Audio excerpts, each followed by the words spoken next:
way out. So if this is your first time, we meet on the first Tuesdays of the month usually, and we'd like to really focus on research papers. So this is pretty collaborative. You can raise your hand. I'll have a Slido link in a second, but you can raise your hand, ask questions. If you think you know something that's one of us up here doesn't, raise your hand as well and just bring that up. We're all here to share. So this is a Slido link. So you can use the QR code, but if it doesn't scan for you, there's also one right there. Like there's a little monitor right there if you want to turn around. Or you can just go to slido.com. You don't need an account. You just type in the 7-digit code, 3643027.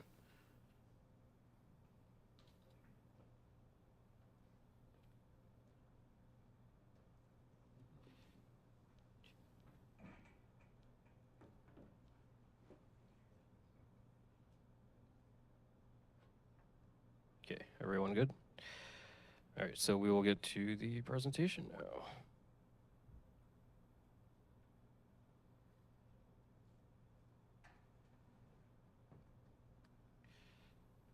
Can someone just write a test message? I want to make sure I get these in.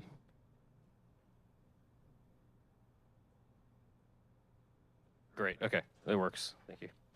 All right, and now Dimitri.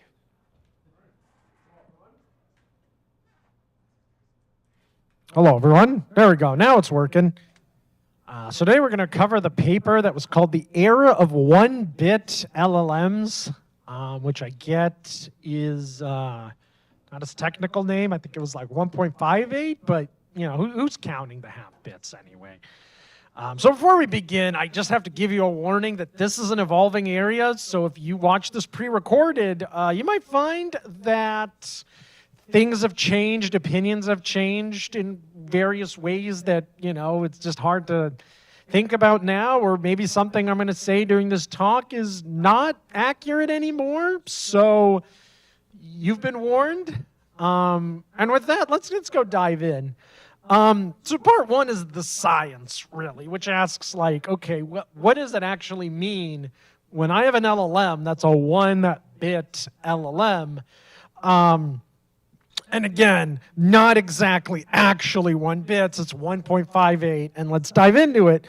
So on the right over here, we have a transformer, which is a 16-bit floating point, and as we could see, it's got, you know, these big numbers, you know, that are floating point, they're, you know, round-offs, they're repeating and whatnot. And the goal is can we just turn this thing into a 1, 0, or a -1, and just represent all our weights in that way? So hence imagine in the middle, and this is just a layer of a transformer. It's the weight matrix, you know, like I said, floating point. Now we just want to go to a ternary weight here, where the idea here would be that we would just have a smaller LLM. So I'm sure the next thing is that you're thinking about, you know, well, what else is the implication of this? So in general, that it is faster, and the reason being, as you see at the top, is FP16. Well, you need this big matrix multiply, and I'm sure, as you could see, a lot of these numbers that are floating points are probably going to come really close to 0. And in fact, GPU clipping is a real thing, which just means that, you know, the NVIDIA driver, the AMD driver, whatever driver you have, you can just round off these numbers to 0 if they go beyond a significant digit. But what happens at the bottom instead is we just add up every value that we have instead of taking a multiplication. So hence what they're trying to say is that, you know, newer hardware can come about now, where it's not that we just keep having GPUs. We can speed this up by having more specialized hardware. And again, we don't need floating point. We could just use ternary and 1.58 bits. So with that, it's a really big question of, you know, okay, how do we actually go from FP16 to 1.58 bits?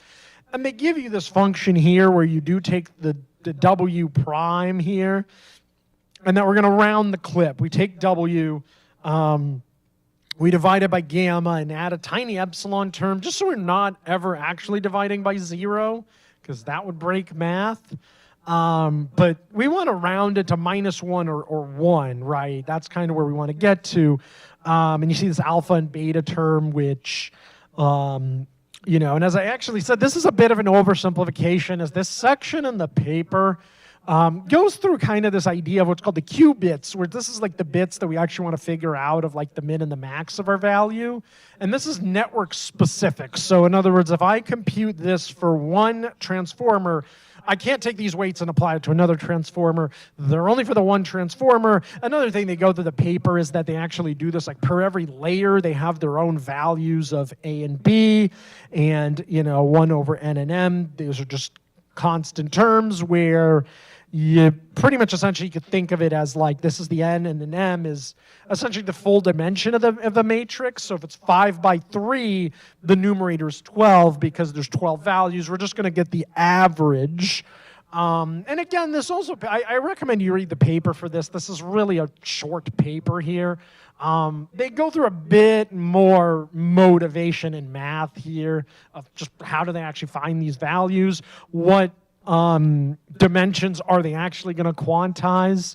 And again, I actually now recommend you actually read some of these quantization schemes, which have gotten a lot more sophisticated in the last couple of papers that we've seen that talk about quantization. And this paper's no different. Once again, they have these qubits. They have the highest qubit, the lowest qubit. And the whole idea is that you just want everything to be a 1, a 0, or a -1. And you want to find these ranges.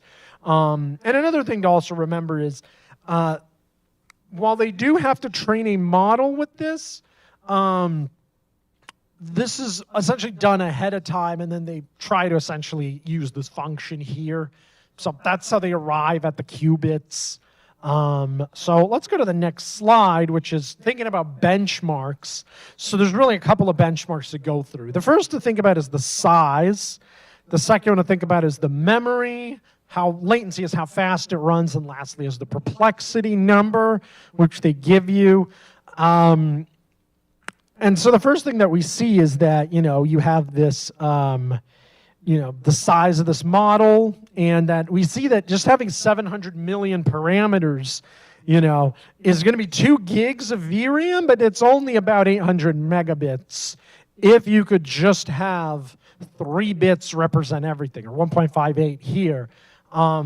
It's just a drastic reduction in memory. And this just compounds, So we're seeing that a 3 billion parameter llama-like model, the BitNet is just the llama-like model. They just turned it into the ternary bits, and then they retrained this whole model. At least that's what they say in the paper. So again, we kind of see with memory, less and less memory. That's like a 3x reduction in that size, where we definitely see they just reduce the size of that model. It's a big reduction, so you don't need as much VRAM. Latency is another thing, and you might be thinking about, is it actually faster? But matrix multiplies are not fast on. Sure, GPUs are really fast at matrix multiplies, but in and of itself, they're not the fastest operation. There's, yeah. BitNet 700 million one. In this case, like that particular model, they train from scratch, right? The BitNet B 1.58 for those different categories are from scratch, right? That's right. And the perplexity, they train it on the same data set that Llama was trained on. Yeah. Yeah, I think one other thing is that you're right. They do train the BitNets from scratch. And we'll actually revisit this in a little bit, but they are trained from scratch. This is not taking a pre-trained model and applying it. But there is also, like I said, if we go here, there's this alpha and beta term, and that's kind of what you learn. So you learn the weight matrix, the alpha and the betas. And if you have this operation when you backprop and then you have all this other nice stuff, it does backprop to the -1, and the 1 and 0 just kills your gradient. But it does backprop all the way through this, meaning you will backprop through alpha, beta, and the weight itself. So they do get adjusted from this formula. And that's a great question, because that's actually, it just comes back to how they train it. So you do have to constantly run this function every update step. And in fact, and that's kind of what we see there, is that every update step you have to run this. Now, going back to it, yes, this is all trained from scratch, so they're not taking 700 million parameter llama, which was never published. And that's another thing, too, is that these llamas are also trained from scratch. So that all these models are trained from scratch, and they're just saying, okay, how and they're pretty much saying, what's the perplexity? Okay, so I got this model that is 700 million floating point 16 versus 700 million 1.58 bits. We kind of see that, okay, well, what actually happens, we actually see bigger is better for these models. We're at about the 3 billion. You're definitely doing a bit better than, so I think that it does say that there is a size capacity to the ternary operators here, that they certainly require bigger models. Something we'll get to in a bit, but we definitely see just lower memory usage, much faster latency, the perplexity is there. And remember that they're just training on a subset of tokens in this case. I don't have that number off the top of my head, it's in the paper. They definitely are not fine-tuning on I want to say the full data set, even though they do tell you it's 2 trillion tokens. So it's a good amount of tokens, though. So even more benchmarks. And again, this one what it's trying to give you is that ARC, HS, BQ, OQ, PQ, WG, and everything. These are just benchmarks that we see. And it says these are just all zero shot, where, again, they are against the model that was trained by both the model that was the 1.58 bit and just a full floating point 16.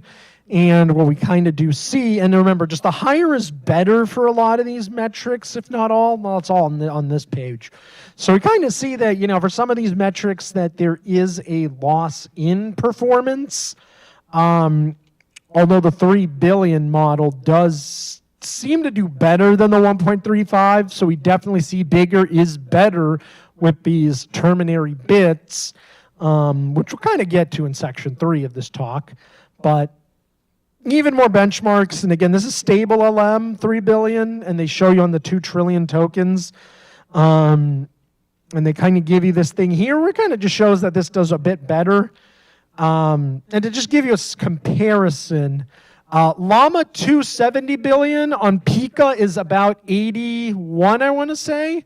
So again, we do see that there is just a underperformance. ARC easy there. Currently, the best model is GPT-4 on it at 70 something. So I mean, it just shows, look, 3 billion parameter models will just still underperform, say, essentially a really, really big model like GPT-4. But again, I mean, we still see that it's a relative comparison that we really want to get to. So again, we've kind of seen some of these benchmarks, and I'll just go through them again real quick because I got that. We kind of went through them, but these ones are interesting. We see that, bigger the model is, they kind of start doing better than FP16s. Seems the same thing here with 2 trillion tokens. And again, 2 trillion, I want to say that's about, that's a lot more training data than I want to say GPT-3 had seen. So again, really big tokens. And I want to say that GPT-4 OpenAI claimed was on 2 trillion tokens for the pre-train. So we kind of see similar sizes there, and that's kind of what we see. Now, do I have another slide? Okay, let's look at this. This is an interesting slide of inference speed between the model sizes, where we just see them laid out. And again, I don't know if this is interpolation there. Did they actually train BitNet all the way to 70 billion? I certainly don't think I'm going to present you any other metrics on those. So I don't know if they just cranked it to that size and just saw what was inference. I could easily see that. But, again, here what we kind of see is just, what was the inference speed? And we definitely have, a bit, it just takes you longer and longer and longer to run FP16 models the more weights you have. And, it definitely will just go up. So we see that, running a 70 billion model is going to be a lot slower than running, say, that 7 billion parameter model.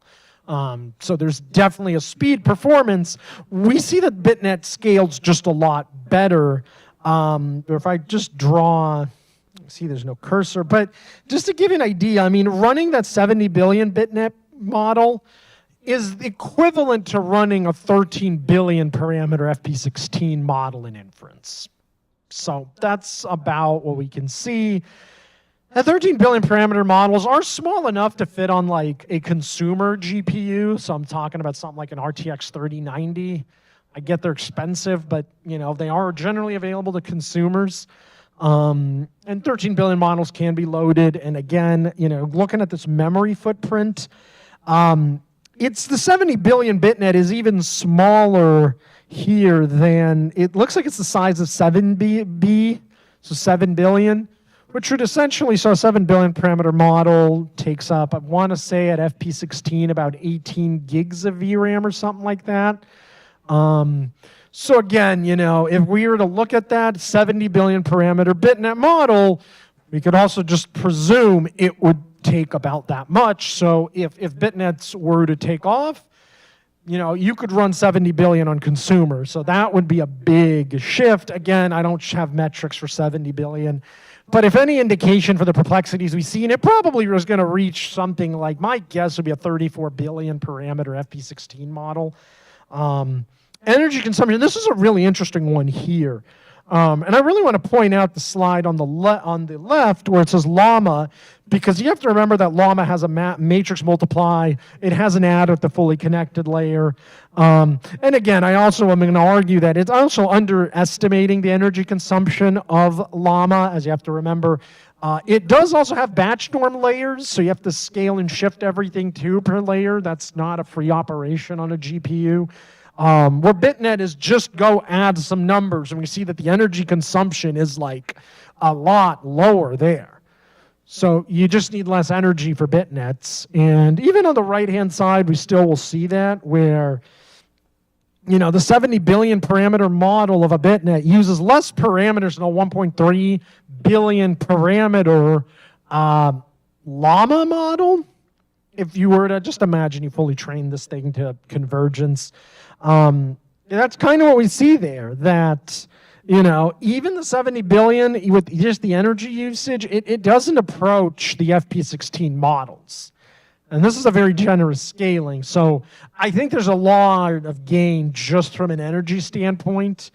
And let's see. So part two. We have a question. Yeah, go ahead. For the graph on the left, Yeah. the metric on the y-axis. The metric on the y-axis for the That left. is the energy cost in picojoules. What is his 7 Nanometer. So that's on a 7 nanometer chip. Yeah, so that's like a modern AMD processor or an Intel processor now. I'm actually not sure about the last one. I think AMD is on 7 nanometer, or that's 7 nanometer I think is a standard now. So most chips, new chips are on 7 nanometer. So that's kind of what we could expect. Anyone who mentions carbon emissions should be shown the figure. It's like things will get better. Exactly. Things will be better with 1.58 bits. Part two, and then this is just asking, how well does it actually work in the real world? So the first thing that we actually see is that NOS Research has actually successfully replicated this paper. Like other papers we've seen where the community tries to replicate it, and they don't really necessarily can fully replicate it, or there's an issue, or the authors later on update and say, oh, we did something. So NOS Research says that we first have validated the BitNet paper. They take first 60 billion tokens from the Dolma paper. They say all hyperparameters are equivalent. Well, let's actually look at this, and I know that this one might be hard to see slide. But the first thing that we interestingly see is that, it does seem like, and I also had a tough time interpreting these graphs to wonder, are they just training the 1.58 bits longer because they can? Just because of the energy consumption? Because at the bottom is just step size. It's just how many steps you've taken. And again, this has nothing to do with time. We know that 1.58 bit model will run much faster than an FP16 model. When we can continue that in the training, I mean, that forward pass will be faster. So, trains faster. So if you notice the lines on the top of each of those figures, they're starting to dip down at the end. Are they saying that the other model wouldn't converge to a higher value? That it would have just fallen off? Okay, so that actually could explain it, that if it dips, they just cut it off. Yeah, there we go. Yeah. Okay, so that actually makes sense. So they essentially stop until they either hit all the epochs or the model starts to dip. So again, here we kind of do see though. I mean, was that?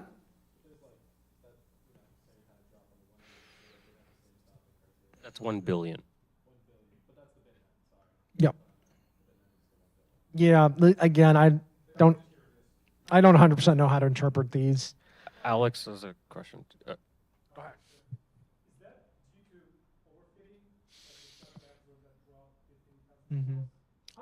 It could be overfitting, but then the other thing is that we see that that the BitNet also has up and downs too.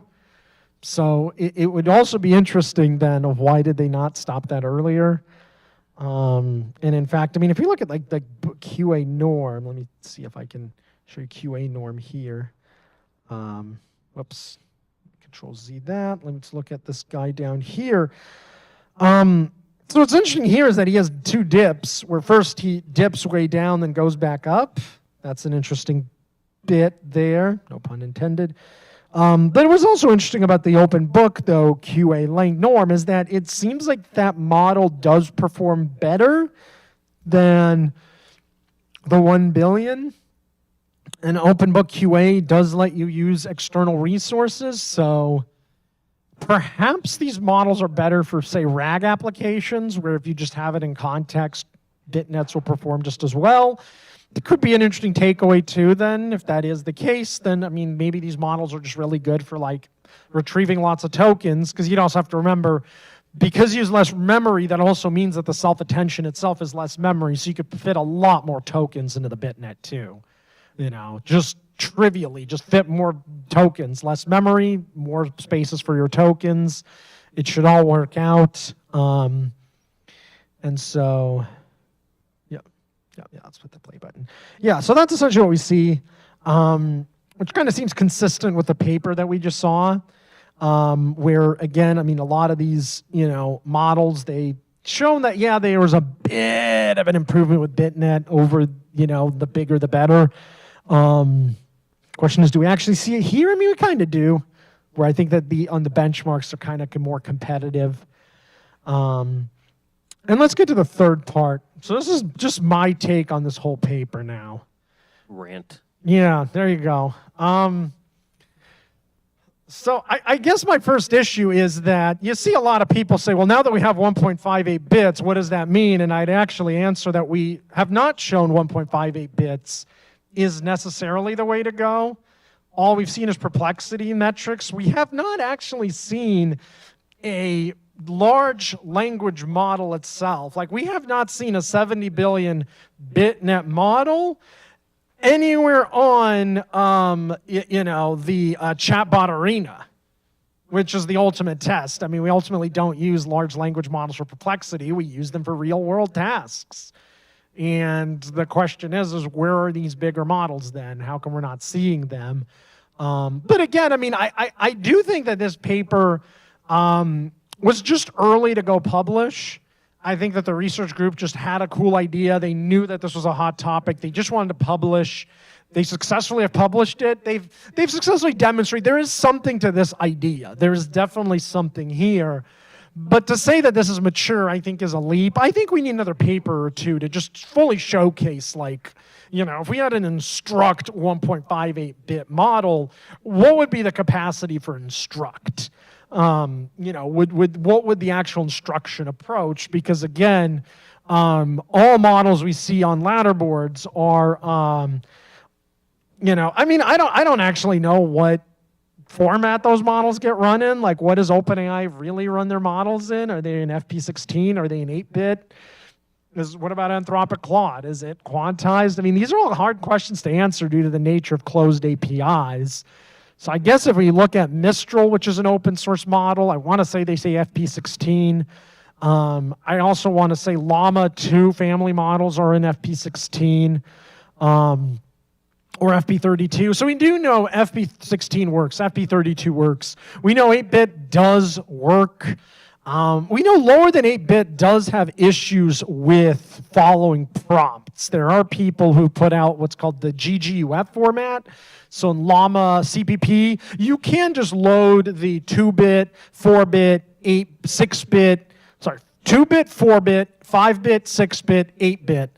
From my personal experimentation, it seems like 5 and 6-bit models, while they retain most of logical capabilities of their parent model, they have trouble structuring the data itself. So if you ask FP32 Mixtral, can you structure this in JSON? It can output JSON. 5-bit, it kind of struggles with outputting the actual JSON, but the answer is usually correct if you just look at the response. But if you have agents, you really want them to put JSON. Go ahead. I mean, the one thing different in this is a lot of those models are quantized after the fact, Yep. fine-tuned, whereas like the paper basically says that you can't do this with pre-trained models. You have to train from scratch. Maybe that is some improvement there. Yeah. Another thought about your infinite context length thing. Now that we have like rope and some of those other context window tricks, do you think we truly need like to basically use this for infinite context length? I think if it's just infinite context length, maybe not. But I think that the other takeaway from 1.58-bit, though, is first of all just faster inference, and the second part is like this. Where's the power consumption? Give me power. There it is.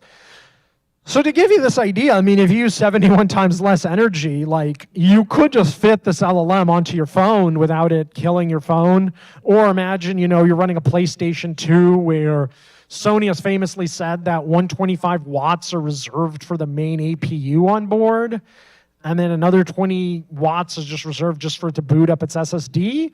So that just doesn't leave you much space with more power consumption out of a consumer device like a PlayStation 5, where, if 1.58-bit models can show to work, and I just mean work in a general sense, like there's some applications they can approach the FP16 or FP32 models, and let's just say,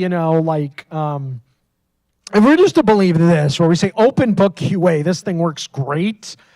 If you just need to pass in a lot more in context examples for them to learn, I don't think that's a big win, just with the lower power consumption, because you don't really care that much then, and just saying, okay, 71x less. You could just have 2,000 tokens, a few shot prompting, and saying, well, these models just approach, 0-shot performance of more bit models. I think that opens up a new frontier for other types of models to be used in different environments. Go ahead.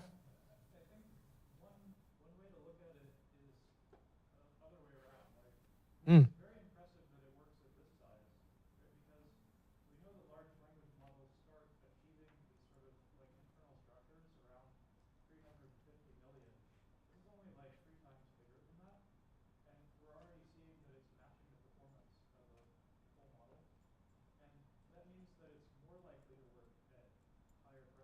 Yep.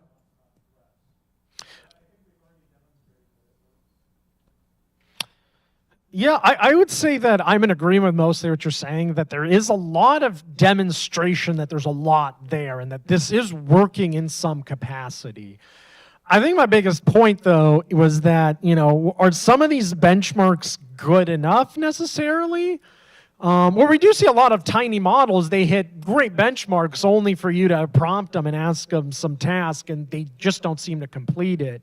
So I think where we could end up here is saying, we agree with these benchmarks, but these benchmarks are not necessarily an instruct benchmark, right? It's not saying, okay, if I was to give you a general purpose instruction to, let's just presume, and just work with me here. Imagine I have a 300 billion parameter BitNet model. So I would expect the 300 billion parameter BitNet model, I would expect it to approach the capacity of 100 plus billion parameter full floating point 16 model, if not even higher. What would be its performance against, say GPT-4? How often would we say that instruction output matches that, or what would be the trade-off, because we can also then, the converse of that is saying, like, yes, on some benchmarks they look similar.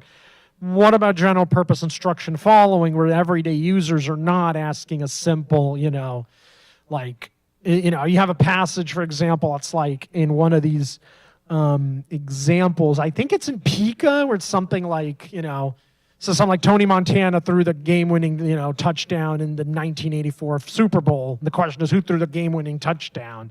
Users might have something a bit more complex than that, and would these smaller models pick that up? I do think that there's a capacity loss just because you just lose representational space. Which also goes, I think, to where the paper ends off, where they have a big future direction, where, again, they spend a whole page and a half. Most papers only have, like, a paragraph of that. And what they recommend is, number one, bigger size. Number two, mixture of experts. How about that? Just have mixture of experts. I think a really big mixture of experts BitNet model could go further, especially we've seen mixture of experts are size efficient. I think these are all good future directions, and I just think we need to see more benchmarks, and especially an instruct one. I do think we're going to see an instruct-tuned model, at some point that is a fully chat instruct 1.58-bit model. Some research lab will release it. It's a question of how good will it be. It's really difficult to say. My guess is it probably will be non-trivial, but will it approach the full FP16, performance if you just had it at that size? I think these are all just very open questions. Yeah, like is it fair to actually compare 1 billion parameter, with 1.5 bits to an actual 1 billion parameter of 60 bits? I feel like information theory wise, like it's not really fair, That's an interesting take. Yeah, is it even fair to Can compare you expound the two? more on that? Why wouldn't you say it's fair? At 1 billion. You do lose a lot of information, like just your perplexity goes down, but that's not necessarily a good thing, What do you feel is special about 1 billion versus 7 billion or 13 for I that? feel like if you're gonna compare them, like the 1 bit 1 billion to 16 floating point billion, it's not like informationally you can't have as many like outputs. That's an interesting take, but let's explore the converse, though. If we've actually find that most of these large language models, most of the weights are zeros and very few weights are like really, really big, then I think it would be a fair comparison in saying that, like, it's just how many parameters we have, but then saying how expressive is each parameter. And I think that's like a secondary axis. Like, imagine that you have this curve on, like, the x-axis is just how many parameters, and then the y is how many bits do you have. I would be interested to see what would be the stacking there of models. But I think that it's fair on the other hand, though, because we constantly compare FP32, FP16, and 8-bit, and then 6-bit. So then the question is, though, is if we can compare all those and just showcase that, okay, FP16 just does just as well as FP32, then we look at 8-bit and say, yeah, 8-bit does just as well as FP16, then why would those then be fair comparisons by that notion? I would say maybe not. Maybe look at it from a minimum description length principle, and these are outperforming, and maybe the equivalent is, an equivalent byte size. That wasn't really. You're just gonna toss that in. So you're saying the equivalent should be on the RAM footprint? Well, it's certainly Right. levels things that Not just the RAM footprint, not there's just like RAM an information perspective to it, of like how many actual, your output space. But so I actually had another sort of question for you. So if we, you have to wonder, they were a little light on the details, very light on the details of the training and so on. And this idea that you have to back propagate through the quantization process and all this, it occurs to me, I wonder how expensive the training is, right? And the fact that you have to, like, oh yeah, it's a great advantage that you can't, well, you can't start from a pre-trained model, right? And your foundational pre-trained models are extremely expensive. Maybe this is every bit as expensive to train, and therefore, a disincentive to be using this kind of Yeah, so I think on the one hand, it just comes down to how effective is the driver code. So certain like NVIDIA GPUs definitely have like optimizations for lower bits and stuff. But you're right. So if you had a GPU without optimization, yeah, yeah. Yeah, so I think for training, I think you would pay that price, but then for inference with the yeah. Yeah. Yeah.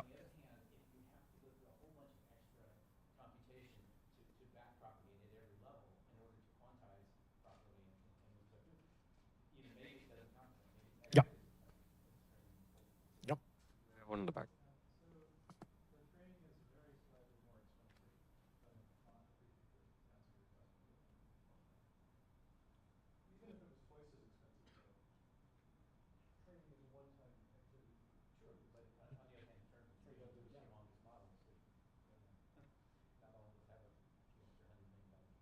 I think like you showed in the initial figure in the first or second slide, you don't even do matrix multiplications, right? Yeah. Which is good. Yep.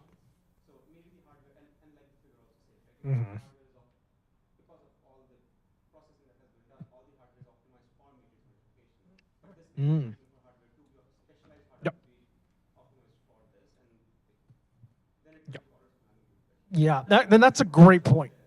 That's actually a great point. I actually completely omitted it, but that was an actual paragraph in the paper where they actually say that part of this motivation is, what if I don't have a GPU?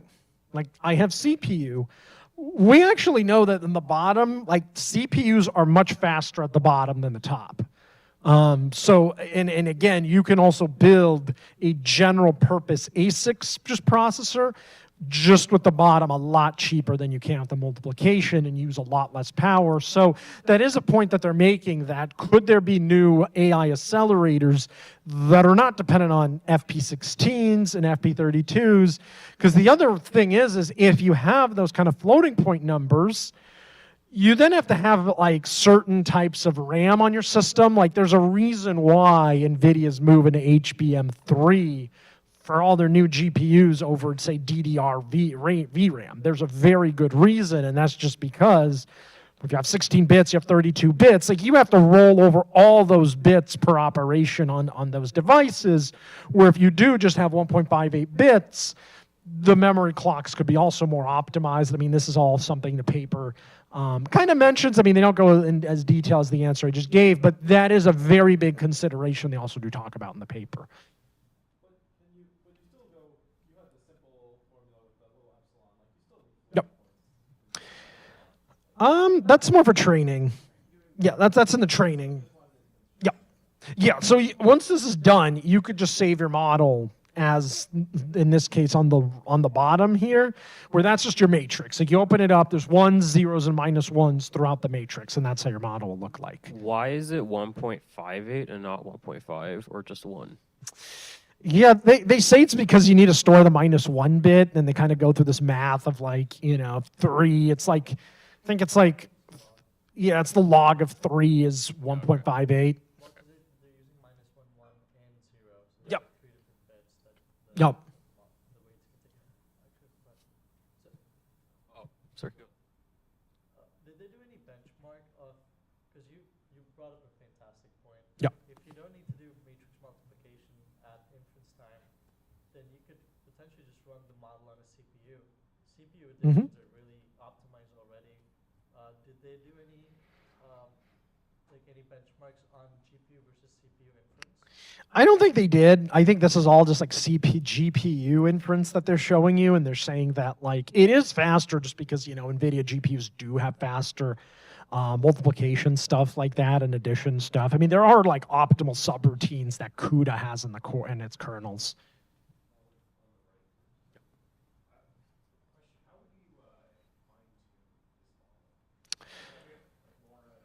Yep. Mhm. Yeah. So first of all, if you LoRa this, you have to store, I would actually say, the alpha, the beta and the qubits. You'd actually have to store all that info.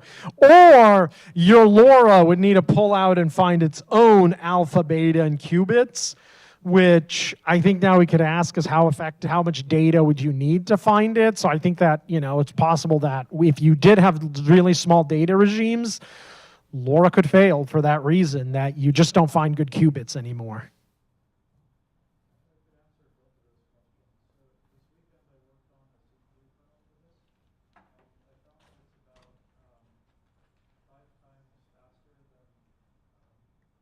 So like the 3 billion.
Let's go back real quick to that. You can't continue training because once the learning rate has gone down, you don't want to, or sorry, you can't fine tune because you can't raise the learning rate back up, you're saying? So they need to. Yeah, because imagine like at the very end it's learning to quantize, right? So you have to like allow it to unlearn that. So it's got to climb back out of that async to get into the right one. You know what I mean? You're saying it's, what do you mean at the end it's learning to quantize? Like, that's why there's an S-shaped curve at the end of training, because it's bound to basic. Yeah, so based on that, I mean, I think that actually now brings in a new question, and I know I'm flipping through these slides up and right, is that how generalizable is that alpha and the beta? So imagine I have like giant data set, I pre-train this model, I find great alpha beta. Now imagine we follow what the gentleman suggests, we go right before the S-curve, we decide let's go instruction tune this thing. We start instruction tuning.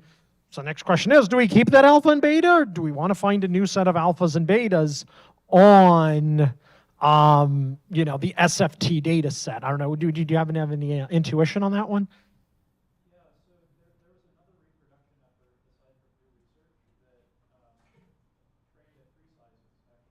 Mm.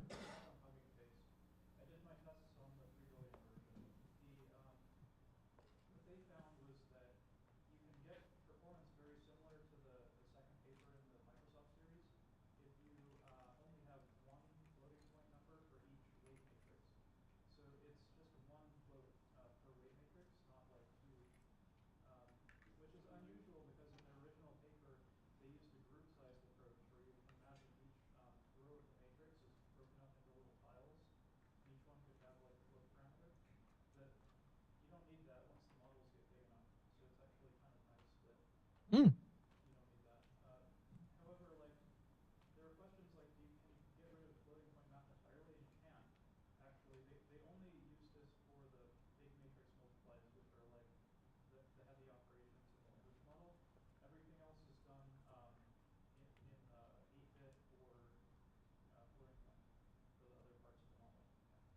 Mm.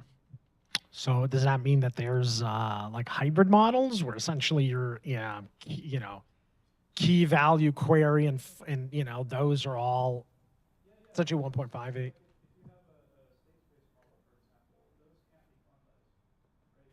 Mm-hmm.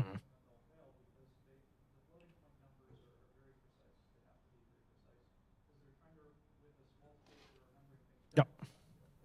Yep.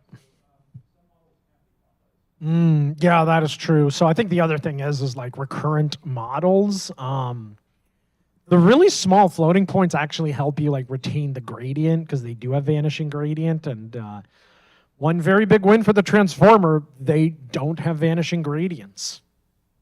So is what you're saying, would that apply to the Mamba series of models? Yeah, like Mamba can't be quantized. People try. Mm. Griffin and all that stuff. Any other, Sana? Yeah, I have a question regarding the training itself. So they train in 8-bit activations, right, during training time? Are they? I think they mentioned in the paper somewhere. Yeah, so it says it's trained from scratch with 1.5-bit weights and 8-bit activations, I see. So when they do back propagation, are they back propagating like in 8-bit or are they back like 8-bit floats or are they back propagating like the three numbers only? I didn't fully because that goes to the point that you were mentioning is that they're learning to quantize at the end. If they're doing one like the 1.5-bit throughout, then that doesn't make sense. Yeah, they provide the training code in the FAQ, and that was used for the reproduction. And it's a differentiable quantization scheme, so you can compute the backprop equation. But is the backprop done in 8-bit or is it done in FP16 is how they train it in, so everything's done with FP16. FP16?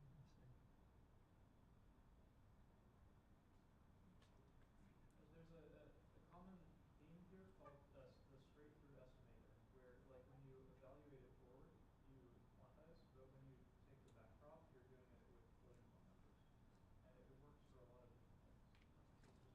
This is one of them.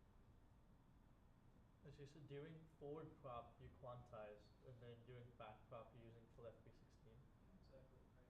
I see. I think it goes back to this. So like I mean the forward pass would be having all the quantization, like that's the formula they use, but then when you're back propping, you're essentially like treating an FP16. At some point these weights like you undo that operation and then essentially you're saying, okay, but this was like the full version of this thing before I clipped it. And those are the weights that you need to actually tune. That would also then answer your question, which is like, is it faster to train? Because a lot of the processing is actually done in the back propagation, like a lot of the time in training. And so if that's the same, then the training time should also not be hugely different.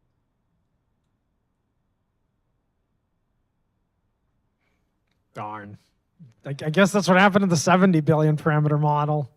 Just too expensive to train. So I'm curious, so if we can't use base models and quantize them, but if this is still an FE16, I mean, couldn't you do that to some degree? I mean, do you think you could start with a foundation model?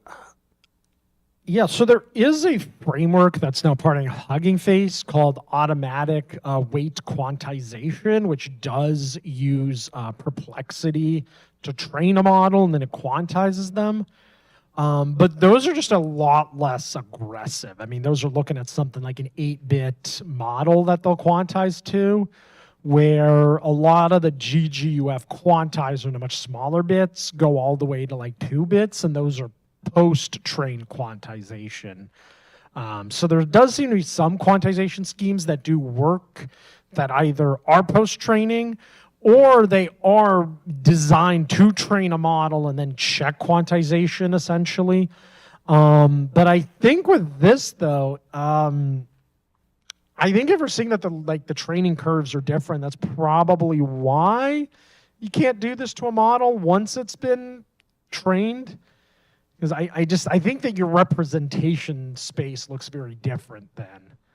And also further, another point is that we do see that 2-bit quantized models, the bigger they are, the closer to performance they retain. So 7 billion 2-bit model quantized is going to be very bad where, you know, if you, for example, pull like Llama 2 70 billion or even pull MIC, which is the Mistral medium leak, you're going to find that at 2 bits, that still retains a lot of its capabilities still, even at that level of quantization, just because of how many parameters it has. Where, like I said, I mean, smaller models, you're not going to see that. They're going to have a really heavy drop off in performance. Great. Well, everyone, please give Dimitri a round of applause.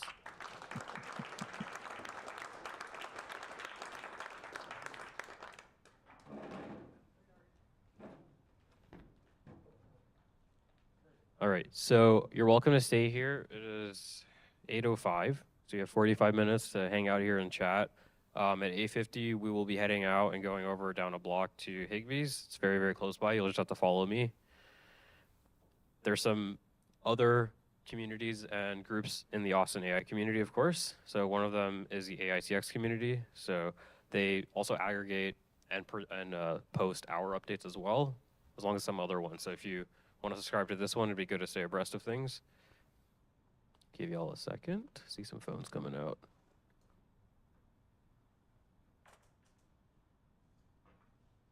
All right.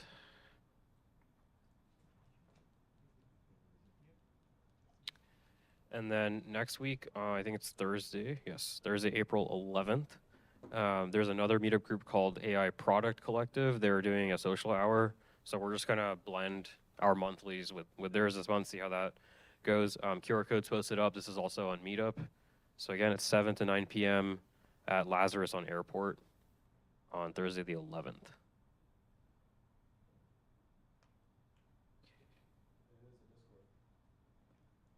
There is a Discord. I'll let Sanath mention that when I get to his slide. I have a slide for you, Sanath. Yeah. So this is this one. So I'll let Sanath go first. Do you want to talk about the Discord? Yeah, we have a Discord. I'll add the link to their meetup event. I think there's a decent number of people in the Discord already. I think there's a channel for papers, channel for meeting, like meetups, like if you want to meet up with other people, general, and then something else. I think they can find it. Eric, would you like to say anything? No obligation. Yeah, If not much.